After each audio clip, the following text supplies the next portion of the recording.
to start with our first speaker, Chef Wendell Fowler. Gentlemen, hit it. Wendell, come on down.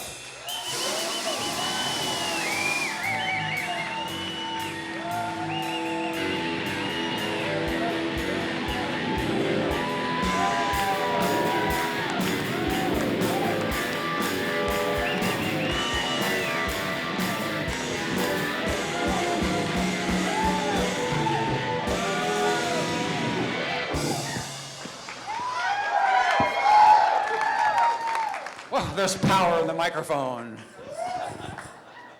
I love you all for being here tonight. Oh my gosh, I can't tell you how much I love you all. I'm so grateful. A lot of you may know me, some of you may not. You may know me by lots of other different reasons. I've had a sordid past. I have almost died. I kissed the Grim Reaper on the lips, and I have also hugged an angel the next day. So I've been through up and down quite a few roads in my life. But as a syndicated health writer and an author of several books and a public speaker on the topic of food as medicine, I've been going down this road for 26 years trying to figure it all out. I used to weigh 300 pounds and I had terminal heart disease, and they came and prepared me for death, and I wasn't quite ready for all that, and of course I had to go through it to get to it, as we've all learned. But what's happening here is we're all waking up, folks. You're waking up, you're ascending. This is the greatest time in the civilization of man right now, and you're part of it, which is just the most wonderful. I think you realize that you are special. You are special. You are beautiful. You're a miracle. You're a brilliant creation of the cosmos. The fact that we're here on this planet today in the middle of this galaxy, this universe, and with all these galaxies, with the fact that we're here, we're so lucky to have this chance at life.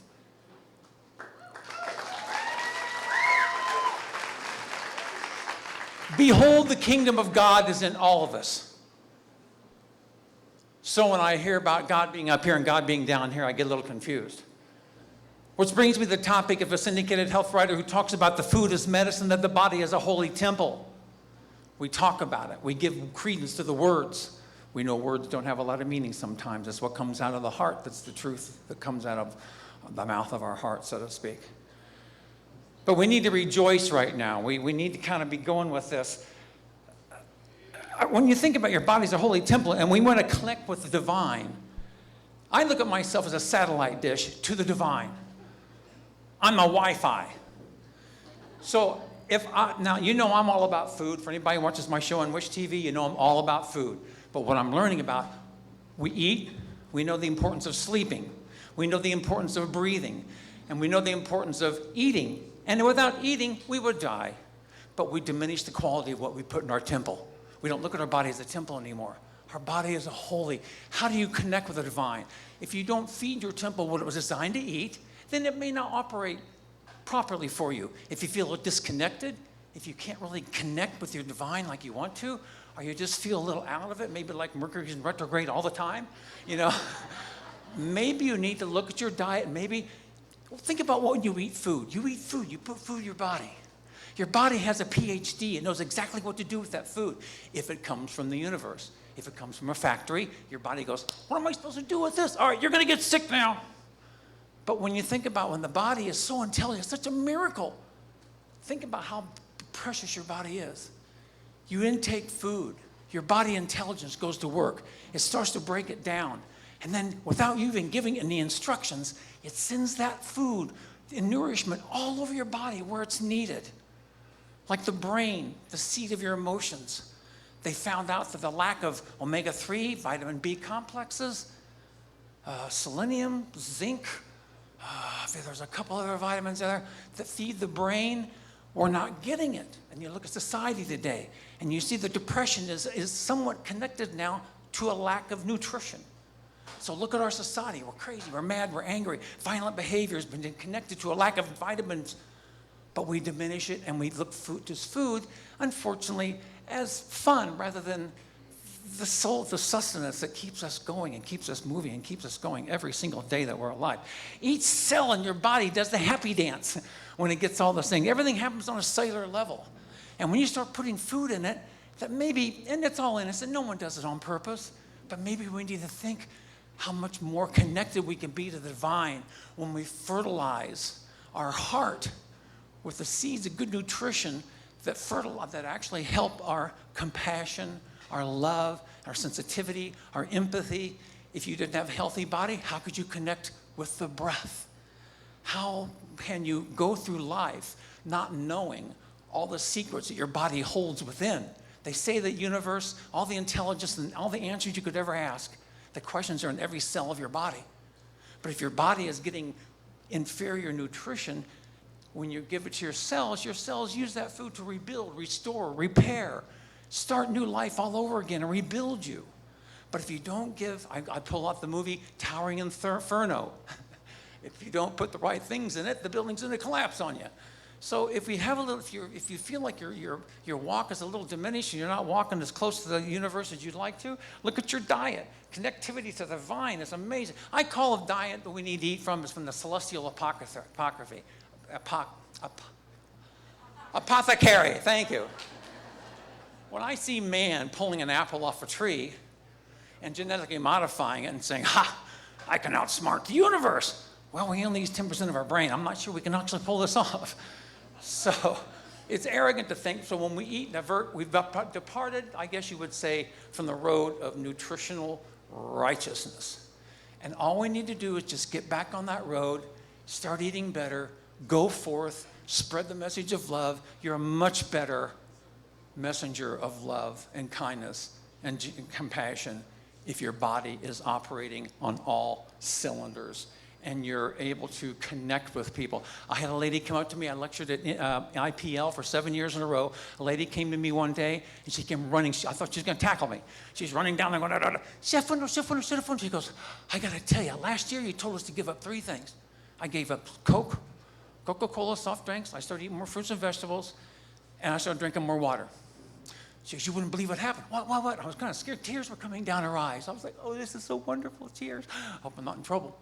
But anyway, she goes, I got to tell you, my sons who normally don't want to spend a minute of their time with me are loving to spend more time with their mom, and I'm kind of freaked out by that.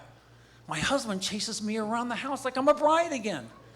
My friends notice there's something different about me. And strangely enough, I feel more connected to my Creator.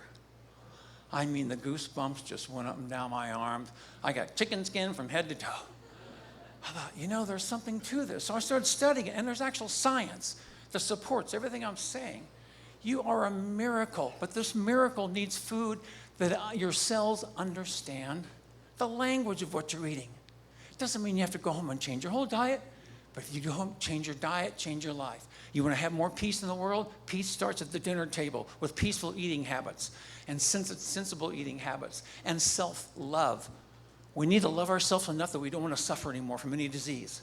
We've been led down the road. We didn't screw up. No one here made any mistakes. If you have any kind of disease or anything like that, you didn't make a mistake. We just got kind of like conned by big food into going a certain direction. But we can undo that. The road to wellness and wholeness begins with at the end of your fork the next time you go out to eat dinner. And we can change the world at the dinner table with more peaceful thought. The reason I see so much violence in the world, I know it's not solely one thing, but I do realize we're starving for nutrition. The greatest country in America, we need to support our farmers markets and eat local and get all the food we can from our local sources, keep our money here, get that full brand nutrition into our bodies. The closer we eat to Earth, the better. So if you want to cheat, go out and have fun. Have fun. We're not here to live Spartan lives. We're here to have fun. But I can't get this across. Well, you are so special. I can't tell you how special you are. There's so much in you that you don't even know that exists. There's another level of feel-good waiting for you. Just take that stance. Try it. I know it's hard to change your eating habits because, that bacon tastes so good. Oh, my 4th piece of cheese becomes like a competition to see who can eat the most crap. It's almost American not to, But it's become so socialized that we need to back away from that and love ourselves, love your family, love it. Just realize that everything you put in your body makes you a whole person. And if you're not a whole person, how can you connect to the divine if your satellite dish is corrupt by lack of maintenance? This personal stewardship I see thrown around the holy books seems to be just words. We need to practice it. Realize that no one's going to take care of your health but you. You're the sole architect of your health. And you are awesome. things are going to come out of you that you don't even know were there before. I didn't know I could do half the stuff I could do right now until I was 40 years old. I put the beer down, the cigarettes, and I started looking at food. I had to take the box of Krispy Kremes out of my hands, and Colonel Sanders, and I weighed 300 pounds, and I just didn't get it. I was clueless in Indianapolis. But let me tell you, when I kicked that Grim Reaper out of the room and I had an angel visit me, I've had an angel visit me several times in my life to remind me, Wendell, do I have your attention now? I've scared the crap out of you. Now, go teach the world how to eat all over again. What? Well, I finally figured it out.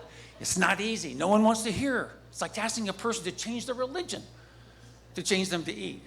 But go ahead and eat nasty once in a while. It's okay. I know when I cheat, I get really sick the next day. And my body's going, ha, see? I told you not to put that in there. So I think you see where I'm going here. I think we have the chance, we have the opportunity. We can make a difference in how the world treats each other if we just eat more whole food, local, grown local, unmessed with, pure, no chemicals on it. There's no perfection. You can't achieve this all the time. Just do the best you can, and that's all anybody can ask you.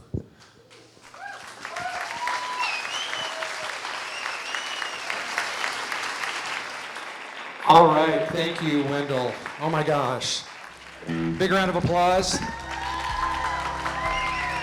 Is everybody going to eat right from now on? Amen. Thank you. Wow.